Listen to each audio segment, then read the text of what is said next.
Hello friends, রিজিতার রান্নাবাড়িতে আপনাদের সকলকে স্বাগত। আজকে আমি একটা গোটা মুরগি বিভিন্ন রকম সবজি দিয়ে রান্না করব এবং খুব সহজ প্রসেসে, কোনো মশলা ছাড়াই, শুধু গোলমরিচের গুঁড়ো, লবণ আর লেবুর রস দিয়ে এটা বানাবো। এটা বানানো খুবই সহজ, আপনারা দেখে নিন। আমি এখানে 800 গ্রাম ওজনের একটা গোটা মুরগি পরিষ্কার করে ধুয়ে নিয়েছি।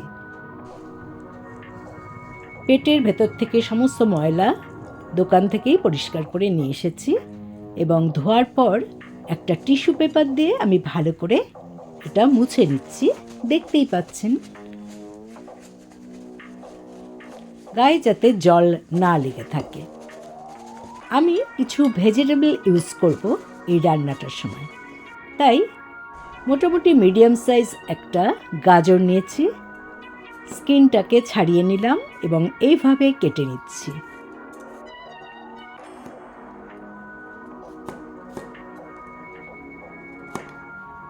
নিলাম কিছু বেবি পটেটো, মানে ছোট ছোট আলু, যেগুলোর আমি খোসা ছাড়িয়ে নিয়েছি। 5-6টা আলু আমি খোসা ছাড়িয়ে নিয়ে নিলাম। একটা বড় সাইজ পেঁয়াজ খোসা ছাড়িয়ে নিচ্ছি।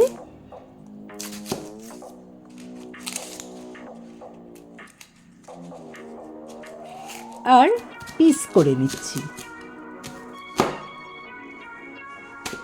এত সহজে একটা মুরগির রেসিপি আপনারা অবশ্যই বাড়িতে বানিয়ে নিতে পারেন। আমি একটা গোটা বড় সাইজের রসুনকে এভাবে মাঝামাঝি, অর্থাৎ আড়াআড়িভাবে কেটে নিচ্ছি।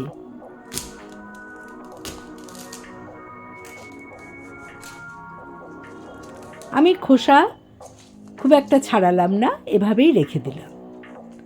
একটা লেবু মাঝখান দিয়ে এভাবে কেটে নিচ্ছি।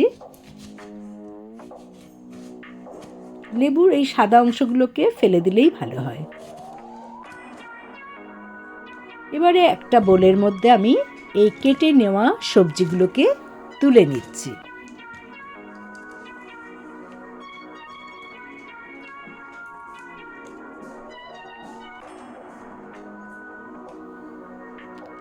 আমি কিছু ধনেপাতা স্টিক এখানে দিয়ে দিলাম, অর্থাৎ ডাটা শুদ্ধই ধনেপাতা দিয়ে তাতে আমি স্বাদমতো লবণ, স্বাদমতো গোলমরিচের গুঁড়ো আর 2 tablespoon cooking oil add করে নিয়ে ভালো করে নেড়ে নিচ্ছি।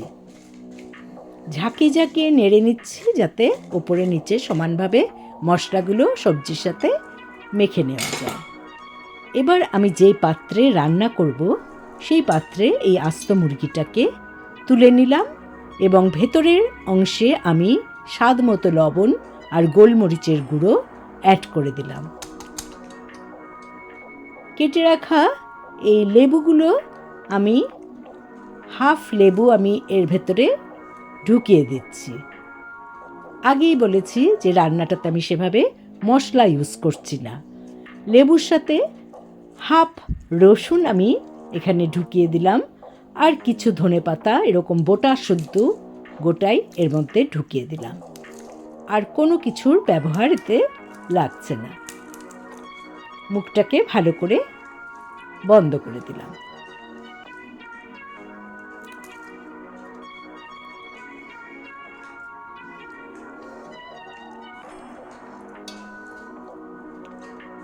আমি 25 গ্রাম মাখন ভালো করে গলিয়ে নিয়েছি। এবারে পুরো মুরগিটার গায়ে আমি এই গলানো যে মাখন সেটা ভালো করে লাগিয়ে নিচ্ছি।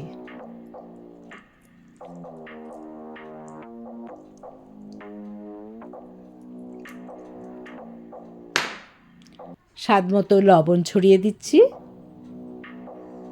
আর গোলমরিচের গুঁড়ো যতটা প্রয়োজন দিয়ে দিচ্ছি। এবার মুরগিটাকে উল্টে নিলাম। ঠিক একইভাবে এদিকেও আমি ভালো করে ব্রাশ করে নিচ্ছি এই গলানো মাখন।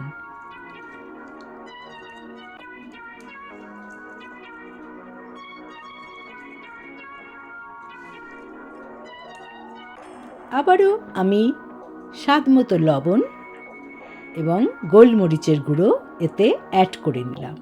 এটা সম্পূর্ণ আপনারা আপনাদের পরিমাণ মতো ইউজ করবেন, মুরগির সাইজের ওপর এটা নির্ভর করবে। এবার এই নুন এবং গোলমরিচের গুঁড়ো সাথে একটু কুকিং তেল মেখে রাখা সবজিগুলো চারপাশে ছড়িয়ে দিচ্ছি।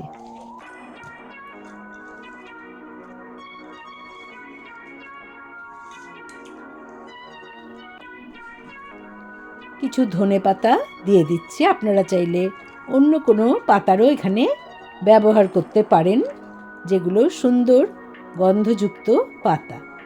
উইংসগুলোকে আমি নিচের দিকে ভালো করে ঠেলে বসিয়ে দিলাম। আমি এই মুরগির পায়ের অংশ দুটোকে বেঁধে নেব। তা আপনারা চাইলে এইভাবে ফয়েল কিছুটা হাতের সাহায্যে এইভাবে দড়ির মতো তৈরি করে নিয়ে ভালো করে বেঁধে দিতে পারেন।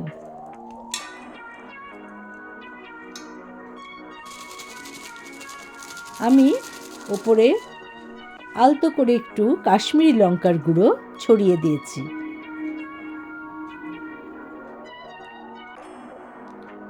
আমি কিছু ব্রকলিও কেটে রেখেছিলাম, সেটাও ওপরে দিয়ে দিচ্ছি।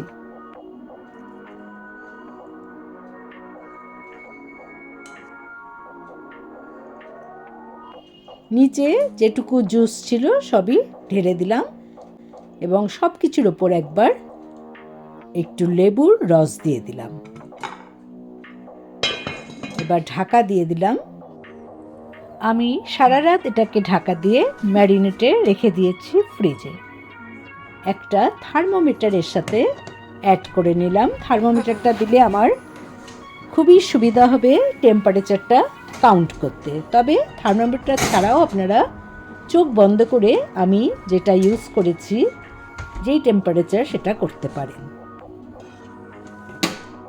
আমি এখানে প্রথম প্রিহিট করে নিয়েছি 425 ডিগ্রি ফারেনহাইট এবং তারপর 80 থেকে 90 মিনিট এটা বেক করেছি। মাঝখানে কিন্তু আমি একটু খুলে নিয়েছি, সেটাকে বের করে চারপাশের যে জুসগুলো সেগুলো ওপর দিয়ে ছড়িয়ে দিয়েছি। এটা ঠিক টাইমটা যখন অর্ধেক হবে এই প্রসেসটা করে নিতে হবে। নিয়ে আবার এটাকে বেকিং ওভেনে ঢুকিয়ে দিতে হবে। দেখুন আমার এই আস্ত মুরগি রেডি। তেল মশলা ছাড়া এত সুন্দর একটা গোটা মুরগির আইটেম, সাথে বিভিন্ন সবজি অবশ্যই বাড়িতে বানিয়ে নিতে পারেন। এবং যাদের ওভেন নেই তারা কিন্তু এটা সম্পূর্ণ গ্যাস ওভেনে একই প্রসেস ইউজ করে বানিয়ে নিতে পারেন। ভালো থাকবেন, সুস্থ থাকবেন। পরের এপিসোডে আবার দেখা হবে নতুন রান্নার রেসিপি নিয়ে। Thanks for watching.